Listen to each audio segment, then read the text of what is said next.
আমি চ্যানেলে চিকেনের অনেক ধরনের রেসিপি শেয়ার করেছি। এই রেসিপিটা একদমই অন্যরকম, এর টেস্ট অন্যরকম হবে, খুবই সুন্দর হবে। চিকেনের রেসিপিটা তৈরি করার জন্য চিকেনটাকে ভালো করে ধুয়ে পরিষ্কার করে নিয়ে হলুদ 1 চামচ, কাশ্মীরি লঙ্কা গুঁড়ো 1 চামচ, পরিমাণ মতো নুন আর সাদা তেল 2 চামচ দিয়ে চিকেনটাকে খুব ভালো করে মাখিয়ে 20 মিনিটের মতো রেস্টে রাখতে হবে।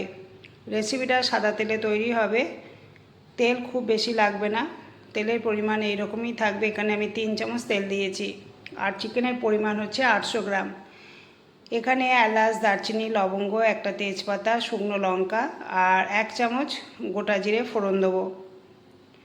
চিকেনের এই নতুন রেসিপিটা ভাত, রুটি, পরোটা সব কিছুর সাথে ভালো লাগবে। চিকেনের এই নতুন রেসিপিতে সবাইকে স্বাগতম। ফোড়নটাকে কয়েক সেকেন্ড ভেজে নেওয়ার পর 800 গ্রাম চিকেনের জন্য 5টা মিডিয়াম সাইজের পেঁয়াজ কুচিয়ে নিয়েছি। পেঁয়াজটাকে ভেজে নেব। যতক্ষণ না পেঁয়াজ যে একটা লাল রং না ধরবে ততক্ষণ অবধি পেঁয়াজটাকে ভেজে যেতে হবে।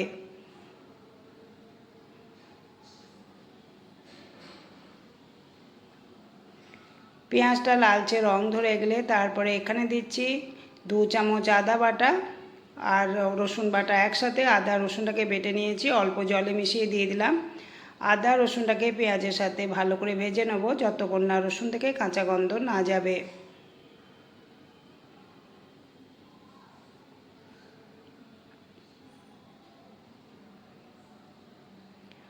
আদা রসুন পেঁয়াজ খুব ভালো করে ভেজে নেওয়ার পর এখানে আঁচটা কমিয়ে দিতে হবে ভাজবার সময়, কারণ এখানে কয়েকটা জিনিস এই সময় যোগ করছি। এখানে হলুদ গুঁড়ো 1 চামচ দিলাম, কাশ্মীরি লঙ্কা গুঁড়ো দেবো 1 চামচ,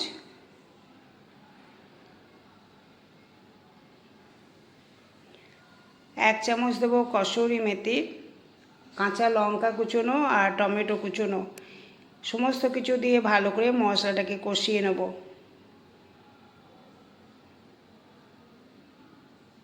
এই সময় কসুরি মেথি দিলে ফ্লেভারটা অন্যরকম আসবে। আর কুচোনো লঙ্কা দিয়েছি 4 থেকে 5টা, একদম ছোট ছোট করে লঙ্কা কুচিয়ে নিয়েছি। ঝালটা নিজেদের ইচ্ছা মতো দিতে পারা যাবে।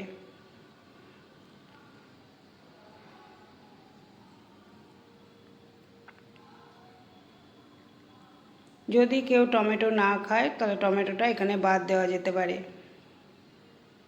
টমেটো দিতে হবে এমন কিছু দরকার নেই। আমি এই টমেটো দিয়েছি এখানে হাফ টমেটো, আর এখানে টক দইও ব্যবহার করব, কিন্তু দইটা পরে দেবো। এবার ভালো করে মশলাটাকে কষিয়ে নেব।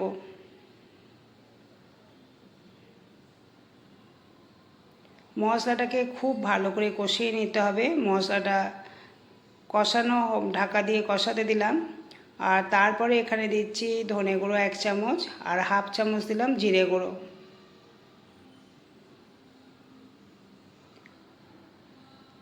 ভালো করে মশলাটা নাড়াচাড়া করে নেওয়ার পর এখানে কিছুটা কাজু বাদাম বাটা আর 4 মগজ বাটা একসাথে বেটে নিয়েছি। সেই কাজু বাদাম আর 4 মগজ বাটাটা এর পরে দিতে হবে।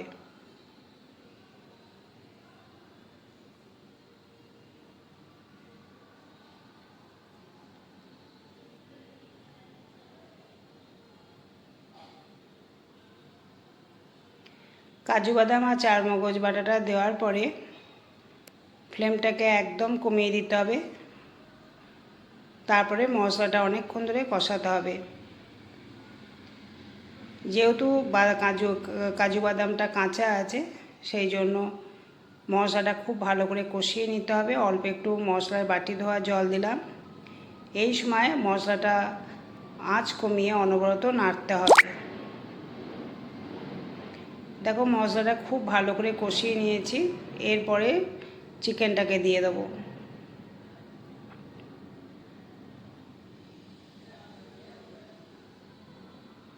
এই রেসিপিটা সম্পূর্ণ অন্যরকম, পুরো ভিডিওটা দেখার জন্য অনুরোধ করব। একটু বাদ দিলে বুঝতে অসুবিধা হবে। এবার চিকেনটাকে খুব ভালো করে কষাতে হবে। আমি এবার ঢাকা দিয়ে 7 থেকে 8 মিনিট রান্না করব।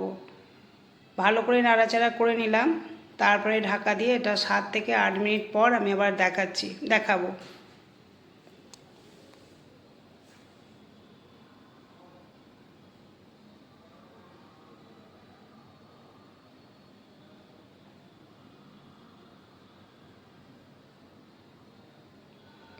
8 মিনিট পর ফিরে এলাম।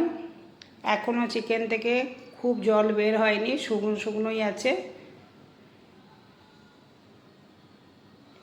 আবারও ভালো করে নাড়াচাড়া করে নিয়ে এখানে 2 চামচ টক দই ফেটিয়ে দিয়ে দিতে হবে।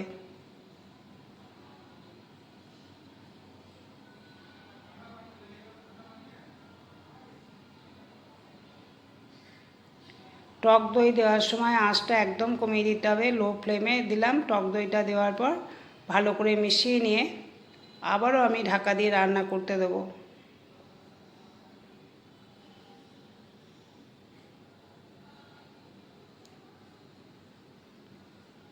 ঢাকা দিয়ে আরও 10 মিনিট মতো কম আঁচে রান্না করব। এই সময় তেলটা অনেকটা উপরে ছেড়ে দিয়েছে।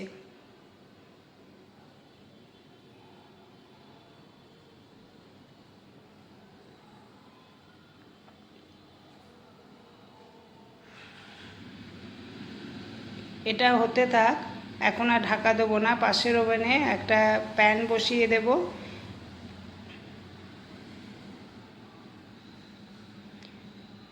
এখানে দিচ্ছি 1 চামচ ঘি আর মৌরি শুকনো লঙ্কা ফোড়ন দেবো। ঘিটা গলে যাওয়ার পর 2টো শুকনো লঙ্কা দিচ্ছি আর 1 চামচ মতো মৌরি ফোড়ন দিতে হবে। তারপরে কিউব করে কেটে রাখা 2টো পেঁয়াজ, আর যারা টমেটো খাও টমেটো এখানে 2-3টে ব্যবহার করতেই পারো। আমি হাফ টমেটো ওই প্রথমের দিকে কুচি করে দিয়েছিলাম মশলাটা করার সময়, আর এখানে হাফ টমেটো রেখেছিলাম, পাতলা করে স্লাইস করে দিয়েছি। আর এখানে 4-5টা কাঁচা লঙ্কা কুচি করে দিয়েছি। এইটাকে ভালো করে সাঁতলে নিতে হবে। আর এখানে 1 চামচ কসুরি মেথি দিতে হবে। তারপরে ভালো করে সাঁতলে নিয়ে এই চিকেনটার সাথে মিশিয়ে নেব।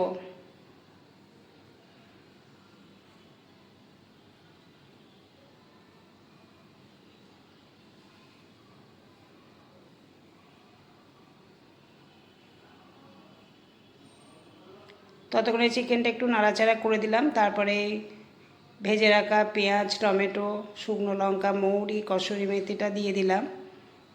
তার সাথে কাঁচা লঙ্কাও দিয়েছিলাম।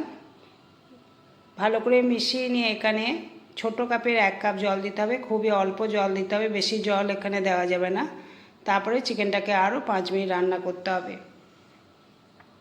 যতক্ষণ না চিকেনটা ভালোভাবে সিদ্ধ না হচ্ছে ততক্ষণ অবধি জল দিয়ে চিকেনটাকে রান্না করতে হবে। আমি পেঁয়াজ এই ভাজাটা দেওয়ার পরে 2 মিনিট ঢাকা দিয়ে একটু কষিয়ে নিয়েছি।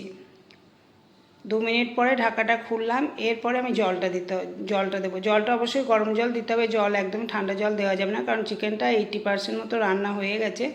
এই অবস্থায় ঠান্ডা জল দিলে চিকেনের টেস্টটা নষ্ট হয়ে যাবে। সেই জন্য আমি ওই পাত্রেই জলটা গরম করে নিয়েছি। খুব অল্প জল দিচ্ছি, জলের পরিমাণ কমই দিতে হবে। তারপরে চিকেনটাকে রান্না করতে দেবো আরও 5 থেকে 7 মিনিট। চিকেনটা খুব ভালোভাবে নরম হয়ে গেলে চিকেনটাকে নামাতে হবে। নামাবার আগে অল্প একটু ধনেপাতা ছড়িয়ে নামিয়ে নিতে হবে। এইভাবে আজকে আমি চিকেনের দো পেঁয়াজা রেসিপিটা তৈরি করলাম। পরিমাণ মতো নুনটা প্রথম দিকে ম্যারিনেট করার সময় দিয়েছিলাম। নুনের প্রয়োজন হলে নুনটা শেষের দিকে জল দেওয়ার পর দেওয়া যায়। আমি এখানে নুন দিয়ে দিচ্ছি, 1 চামচ চিনি দেবো আর ধনেপাতা কুচিটাও দিয়ে ঢাকা দিয়ে রান্না করব। একদম রান্নাটা শেষের পর্যায়ে আঁচ কমিয়ে এই পর্যায়ে রান্না করতে হবে যতক্ষণ না চিকেনটা নরম না হচ্ছে। যেহেতু টক দই দেওয়া ছিল চিকেন খুব তাড়াতাড়ি নরম হয়ে যাবে। একদম রান্নার রেডি। এবার এটা একটা অন্য পাত্রে ঢেলে নেবো। দেখো চিকেনটা দেখতে কেমন হয়েছে। যদি রেসিপি পছন্দ হয় অবশ্যই ভিডিও শেষে একটা লাইক এবং কমেন্ট করবে। নতুন বন্ধু আসলে চ্যানেলটিকে সাবস্ক্রাইব করে দেওয়ার জন্য অনুরোধ করব। আশা করি আজকে চিকেনের রেসিপিটা সবার পছন্দ হয়েছে। পুরো ভিডিও দেখার জন্য অনেক অনেক ধন্যবাদ। নেক্সট দিন আবার অন্য রেসিপিতে দেখা হবে।